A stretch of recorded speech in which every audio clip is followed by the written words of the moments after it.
నమస్తే. రాష్ట్ర వ్యాప్తంగా అధికార పార్టీ తెలంగాణ ఆవిర్భావ దినోత్సవ వేడుకలకు సర్వం సిద్ధమవుతున్నది. వేదిక మీద ఏదైతే తెలంగాణ చిహ్నంలో మార్పులతో పాటు అదేవిధంగా ఆ జయ జయ తెలంగాణ గేయానికి కూడా కొంత మార్పులతో ప్రవేశపెట్టబోతుంది ప్రజల ముందు. సో ఈ తరుణంలో ప్రతిపక్షాల నుంచి అనేక విమర్శలు వస్తున్నాయి. సో ఎందుకు మార్పులు చేస్తున్నారంటూ. సో ఇక లేటెస్ట్గా బ్రేకింగ్ న్యూస్ అయితే వస్తున్నది. సో చిహ్నం సంబంధించి మార్పులు కావచ్చు, తెలంగాణ తల్లికి సంబంధించినటువంటి ఆ యొక్క విగ్రహంలో మార్పులు కావచ్చు, కొంత వాయిదా పడ్డట్టయితే కూడా సమాచారం వస్తుంది. సో మాట్లాడదాం ఇదే అంశం మీద. ఎందుకు మార్చాల్సిన అవసరం ఏముంది, సో ప్రతిపక్షాల నుంచి విమర్శలు వస్తున్నాయి, ఈ విమర్శల్ని అధికార పార్టీ ఎట్లా ఎదుర్కొంటుంది, మాట్లాడదాం ఇదే అంశం మీద. కాంగ్రెస్ పార్టీ అధికార ప్రతినిధి ఉద్యమ నాయకులు లోకేష్ యాదవ్ ఉన్నారు. సో లోకేష్ యాదవ్ గారు ఎట్లా చూస్తారు? నిన్న మొన్నటి దాకా కూడా సైలెంట్గా ఉన్నటువంటి రాజకీయాలు ఒక్కసారిగా వేడెక్కినాయి. సో తెలంగాణ ఆవిర్భావ దినోత్సవ వేడుకల్లో భాగంగా ఎట్లా మీరు చిహ్నంలో మార్పులు చేస్తారంటూ కేటీఆర్ ఆ చార్మినార్ వద్ద నిరసన కూర్చున్నటువంటి పరిస్థితి ఎట్లా చూస్తారు? టీఆర్ఎస్ పార్టీకి కానీ, కేటీఆర్కి కానీ, కేసీఆర్ కానీ ఒకరికి కూడా సిగ్గుచరం లేకుండా మాట్లాడుతున్నారు. ఈరోజు ఏదైతే ఫోన్ ట్యాంపరింగ్ కేసు ఉందో దాన్ని డైవర్ట్ చేయడానికి, దాని నుంచి తప్పించుకున్న భాగంగా ఈరోజు కేటీఆర్ పేరు బయటకు వస్తుంది, కేసీఆర్ పేరు బయటకు వస్తుంది, అదేవిధంగా హరీష్ రావు పేరు బయటకు వస్తుంది. కాబట్టి వాళ్ళ కుటుంబం మొత్తం కూడా జైలు పోయే పరిస్థితి. కాబట్టి దాని నుంచి దృష్టి మరల్చడం కోసం ఈ విధంగా కొత్త నాటకాన్ని ఆడుతున్నారు. ఈరోజు వాళ్ళు ఏం చెప్తున్నారు, కాకతీయ తోరణం తీస్తున్నారు, లేదా ఇంకేదో చేస్తున్నారు, చార్మినార్ తీస్తున్నారు అన్న మాట్లాడుతున్నారు. నేను వారిని సూటిగా మీ ద్వారా ప్రశ్నిస్తున్నాను. నేను నిజంగా మీకు ఆ చిత్తశుద్ధి ఉంటే మేము ఏం చెప్పి మా సీఎం గారు ఏం చెప్పిండు, ఎక్కడ కూడా రాచరిక పోకళ్ళు ఉండదు చెప్పిండు. కాకతీయుల కంటే ముందు ఈ తెలంగాణ ప్రాంతాన్ని పరిపాలించిన రాజులు చాలామంది ఉన్నారు. శాతవాహను, ఇక్షాకులు, అదేవిధంగా విషకుండీలు, అదేవిధంగా చోళులు, చాలామంది తెలంగాణ ప్రాంతాన్ని శతాబ్దాల కాలంగా పరిపాలించారు. రాచరిక రాజులు చాలామంది ఉన్నారు. ఎక్కడ మీరు ఎందుకు పరిగణలో తీసుకోలేదు వాళ్ళని? వాళ్ళ యొక్క ఆనవాళ్ళు ఎందుకు లేవు అంటే కాకతీయులకు మీకు ఏదో ఒక కులపరమైనటువంటి సంబంధం ఉందనేటువంటి ఒక అనుమానం తెలంగాణ ప్రజలు రేకెత్తుతుంది. మీరు ఎందుకు రాచరిక పోకడలు మీరు దాని గురించి ఎక్కువ మాట్లాడుతున్నారు? ప్రజల్లో మళ్ళా ఎందుకు ఒక ఉద్వేగభరితమైనటువంటి ఒక ఆవేశపూర్వమైనటువంటి ఒక విధానాన్ని మళ్ళీ సెంటిమెంట్ ఎందుకు రేగించే పరిస్థితి మీరు చేస్తున్నారని అడుగుతున్నాను. సమ్మక్క సారళంలో ఎవరి మీద యుద్ధం చేశారు? వాళ్ళు ఎవరి మీద ఫైట్ చేశారు? కాకతీయ రాజుల మీద కదా? ఈ తెలంగాణ ప్రాంతంలో జరుగుతున్న వీక్ష మీద, ఈ తెలంగాణ సమాజంలో గిరిజన మహిళలు ఆ రోజు ఉద్యమం చేసినట్టు ఎవరి మీద చేశారు? ఎవరి మీద ఫైట్ చేశారు? వాళ్ళు ఎవరు అంతమందించారని చెప్పి ఒకసారి ఆలోచన చేసిన బాధ్యత మీ మీద లేదా? ఎందుకు మీరు ఈ విధమైనటువంటి అంశాలని మాటికి తెర మీద తీసుకొస్తూ ప్రజల్ని కన్ఫ్యూజ్ చేసే కార్యక్రమం చేస్తున్నారని చెప్పని ఈ సందర్భంగా తెలియజేస్తూ, మీకు చిత్తశుద్ధి లేదు. ఈరోజు కీరవాణి గారు సంగీతం అందిస్తున్నారంటే మీరు మాట్లాడుతున్నారు. మీ చెల్లి బతుకమ్మ పాటకి రామణతో ఆ రోజు తెలంగాణ ప్రాంతం సంబంధించిన వ్యక్తితో మీరు మ్యూజిక్ డైరెక్షన్ చేయించారా? ఆ రోజు నువ్వు సమంతాని ఎందుకు నువ్వు బ్రాండ్ అంబాసిడర్ బట్టి కోట్ల రూపాయలు దోసిపెట్టు చెప్పి తెలంగాణ సమాజం చెప్పాలి. మిలే మార్చితో ఆ రోజు తెలంగాణ ఉద్యమంలో మేమంతా మిలే మార్చి లక్షలాది మంది ట్యాంక్ బండ్ మీద కవాతు చేసినప్పుడు ఆ తెలంగాణ ఉద్వేగపూరితమైనటువంటి మీ ప్రసంగాలతోటి తెలంగాణ సమాజాన్ని మొత్తాన్ని మీరు ఆ రోజు మొత్తం ఈ విధమైనటువంటి మొత్తం ఉద్రేకానికి గురి చేస్తే, ఆ రోజు అక్కడ ఉన్నటువంటి ఎంతో మంది విగ్రహాలు ధ్వంసం చేస్తే ఈ 10 సంవత్సరాల్లో ఒక్క తెలంగాణ నాయకుడి కానీ, తెలంగాణ సంబంధించినటువంటి ఒక కవి కానీ, కళాకారుడు కానీ, ఉద్యమకారుడు కానీ విగ్రహాలు ప్రతిష్ఠ చేశారా అని చెప్పి ఈ సందర్భంగా మేము ప్రశ్నిస్తున్నాం. మీ అన్ని దొంగ మాటలు, దొంగ పోకడలు ఇవన్నీ. కాళేశ్వరం ప్రాజెక్టు కాంట్రాక్ట్ ఎవరికి ఇచ్చినావు? తెలంగాణ ప్రాంత వ్యక్తికి ఇచ్చినవా? ఎవరు? మెగా కృష్ణారెడ్డి ఎవరు?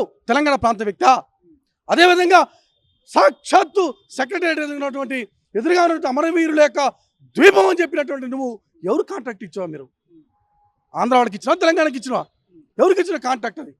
ఈ విధంగా మీరు గత 10 సంవత్సరాల్లో ఎక్కడ కూడా తెలంగాణ ఆనవాళ్ళు కానీ, తెలంగాణ ఉద్యమ స్ఫూర్తి కానీ, తెలంగాణ అమరవీరుల యొక్క ఆకాంక్షగా నెరవేరే విధంగా చారిత్రాత్మక కట్టడాలు కానీ, ఆనవాళ్ళు కానీ, చిహ్నాలు కానీ ఎక్కడ కూడా మీరు ప్రతిబింబించకుండా మొత్తం విస్మరించి దున్నపోతుల లెక్క దోసుకొని ఈరోజు మళ్ళీ మాట్లాడే ప్రగల్భాలు పలుకుతున్నారు.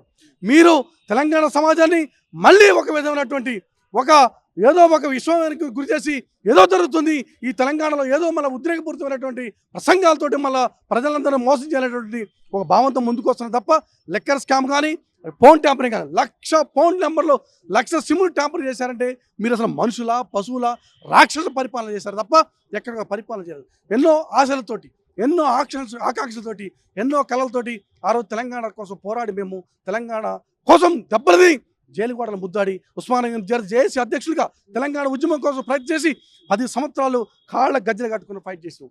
ఏం చేశారు దుర్మార్గులారు? మీరు 10 సంవత్సరాలు ఎక్కడైనా మా ఆకాంక్షలు నెరవేర్చారా? ఉద్యమ ఆకాంక్ష అక్కడ నెరవేరినాయా? ఇష్టం వచ్చినట్టు ఉద్యమ పేరుతోటి, ఆకాంక్షల పేరుతోటి, ఉత్సవాల పేరుతోటి వందల వేల కోట్ల రూపాయలు దోసుకొని కాంట్రాక్టుల పేరుతో కాంట్రాక్టులు మొత్తం ఎవరికి ఇచ్చారు? మీరు మొత్తం ఆంధ్ర వాళ్ళకి ఇస్తారు. మేము ఇక్కడ ఆంధ్ర తెలంగాణకు మేము మాట్లాడలేదు, మీరు మాట్లాడేది. మీరు ఆ రోజు కాంట్రాక్ట్ ఇచ్చింది తెలంగాణలోకి కాకుండా ఆంధ్ర వాళ్ళకి ఇచ్చారు. చివరికి అమరవీరుల స్తూపాన్ని కూడా ఆంధ్ర వాళ్ళకి ఇచ్చి మీరు ఈరోజు మాట్లాడుతున్నారంటే సిగ్గుండాలి మీకు. ఇప్పటికైనా కానీ బుద్ధి తెచ్చుకొని, ఆయన ఇప్పుడు మా సీఎం గారు కానీ మా బట్టి విక్రమార్క గారు డిప్యూటీ సీఎం గారు ఎక్కడ చెప్పలేదు మేము కాకతీయ తోరణం తీసేస్తాం లేకపోతే ఇది మన చైర్మన్ తీస్తే ఎక్కడ చెప్పలేదు. ప్రజల ఆకాంక్ష మేరకు నిపుణుల యొక్క సలహాలు తీసుకుంటాము, ప్రజల యొక్క వినతులు తీసుకుంటాము. ఇప్పుడు దాదాపు 200 మంది చాలామంది మన విద్యార్థి నాయకులు మమ్మల్ని అడిగారు చాలామంది. అదేవిధంగా కవుల్ని, కళాకారుల్ని, అదేవిధంగా ఈ తెలంగాణ ప్రాంతంలో ఉన్న ప్రొఫెసర్స్ని, మేధావుల్ని, తెలంగాణ ఉద్యమం కోసం ఉన్నటువంటి రకరకాలుగా ఉన్నటువంటి అందరి వ్యక్తుల యొక్క సలహాలు సూచనలు తీసుకొని, అదేవిధంగా 2వ తారీఖులో ఏదైతే మీరు చెప్పిన విధంగా రాజముద్ర ఏదైతే ఈ ఆనవాళ్ళు సంబంధించిన మీరు ఏదైతే ఆరోపణలు చేస్తున్నామో ఇంకా ఆ రోజు మేము ఆవిష్కరణ చేయట్లేదు. ఆ రోజు ఓన్లీ జై జై హే తెలంగాణ ఏదైతే గీతం ఉందో ఆ గీతం ఆలాపన జరుగుతుంది. కాబట్టి ఇది ఏదైతే ఉందో దాన్ని ఇంకా ఎక్కువ నిపుణుల యొక్క సలహాలు తీసుకొని దాన్ని ఆ రోజు దాదాపుగా ఆ రోజు ఆవిష్కరణ కార్యక్రమం అయితే ఉండదు. దాదాపు తర్వాత ఇంకా తెలంగాణ సమాజంలో, పౌర సమాజంలో చాలామంది ఉద్యమకారులు ఉన్నారు, తెలంగాణలో మేధావులు ఉన్నారు.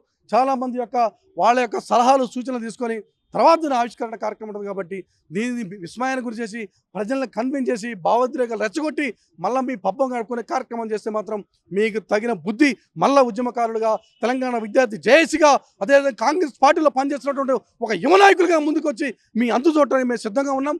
ఇప్పటికైనా కూడా మీరు తిన్న ప్రతి రూపాయి, మీరు తిన్న లక్షల కోట్ల రూపాయలు కక్కించే కార్యక్రమం రేపు రాహుల్ గాంధీ ప్రధానమంత్రి కాబోతున్నారు. ఈ రాష్ట్రంలో బట్టి విక్రమార్క గారు, అదేవిధంగా రేవంత్ రెడ్డి గారు నాయకత్వంలో సర్వేగంగా ముందుకు పోతుంది. కాబట్టి ఈ ప్రజలకు ఆకాంక్ష కోసం మేము హామీలు ఇచ్చాము.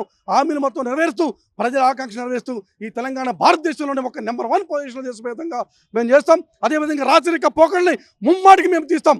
ఈ యొక్క ఉద్యమ స్ఫూర్తి తెలంగాణ ప్రజలకు ఆకాంక్షలు ప్రతిబింబించే విధంగా మా చిహ్నాలు కానీ, మా పాటలు కానీ, మా ఎజెండా ఉంటుందని చెప్పి ఈ సందర్భంగా తెలియజేస్తున్నాను.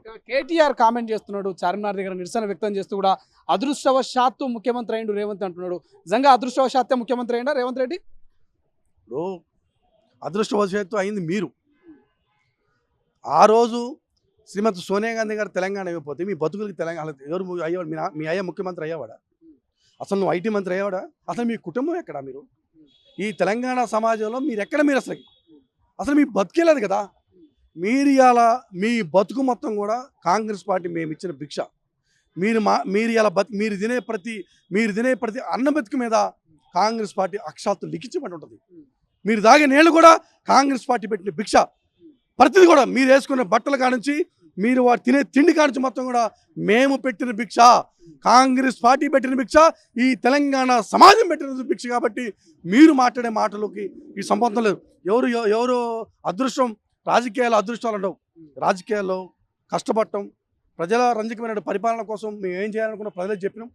ప్రజలను ప్రతిపక్షంగా మేము ఉండి గత 10 సంవత్సరాలుగా పోరాటం చేసినాం. కాబట్టి ఈ ప్రజలు మళ్ళీ ఒకసారి కాంగ్రెస్ పార్టీకి రావాలా, ఈ ప్రజల బాధలు, కష్టాలు, కన్నీళ్లు, బడుగు బలహీన వర్గాల యొక్క ఆశలు, ఆకాంక్షలు నెరవేర్చాలంటే కాంగ్రెస్ పార్టీ రావాలా.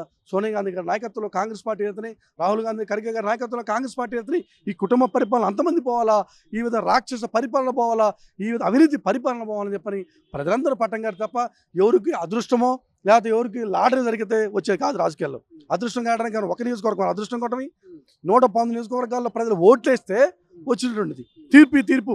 ఈ తీర్పు ఒకరిస్తేనో ఇస్తే ఇచ్చే తీర్పు కాదు కదా. అది 4.5 కోట్ల ప్రజల యొక్క తీర్పు 10 సంవత్సరాల శ్రమ ఈ తీర్పు.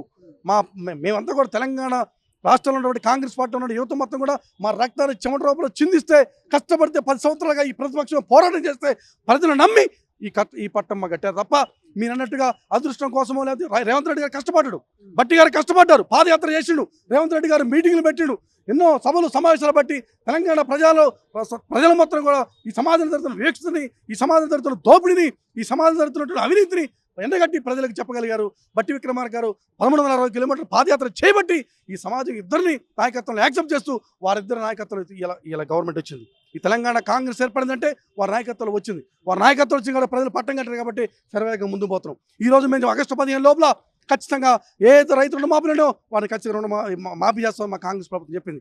6 గ్యారెంటీలు ఏదైతున్నాయో అవి ఖచ్చితంగా అమలు చేస్తాం మేము చెప్పాం. మీ లెక్క దొంగ మాటలు చెప్పి 7 లక్షల కోట్ల రూపాయలు అప్పులు చేసి విపరీతంగా దోసుకునే కార్యక్రమం చేయదు. కాబట్టి ఇది పీపుల్స్ గవర్నెన్స్, ప్రజాప్రభుత్వంలో ప్రజలు వినతులు ఇస్తే ఆ వినతుల రూపంలో మీరు చెప్పే సలహాలు సూచనలు పాటిస్తూ పరిపాలన చేస్తాం తప్ప ఎక్కడ అవినీతి ఉండదు, ఎక్కడ దౌర్జన్యం ఉండదు, ఎక్కడ కూడా మీ కుటుంబ పరిపాలన ఉండదు. కాబట్టి ప్రజలు మాకు పట్టం కట్టారు, మేము అధికారంలోకి వచ్చినాం.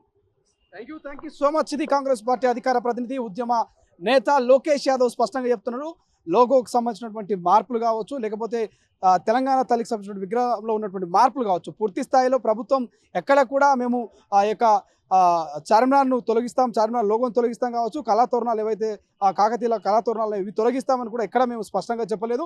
సో దానికి సంబంధించి కూడా ఇక నిపుణులతో సమావేశమయ్యారు, మాట్లాడుతున్నారంటూ కూడా చెప్తున్నారు. కేవలం ప్రతిపక్షాలు బురద జల్లే ప్రయత్నం చేస్తూ ఉంది. ఫోన్ ట్యాంపరింగ్ ఇష్యూని డైవర్ట్ చేయడానికి ప్రతిపక్షాలు ఈ ఎజెండాను ఎత్తుకున్నట్టు స్పష్టంగా తెలుస్తున్నట్టు కూడా ఆయన ధీమా వ్యక్తం చేస్తూ ఉన్నారు. సో చూద్దాం ఏం జరగబోతుంది, ఇష్యూ ఎక్కడ దాకా వెళ్తుంది. కెమెరా పర్సన్ అజయ్తో శ్రీశైలం, తొలి వెలుగు, హైదరాబాద్. అసలైన తొలి వెలుగు. ఫాలో వాట్సాప్ @తొలి వెలుగు official.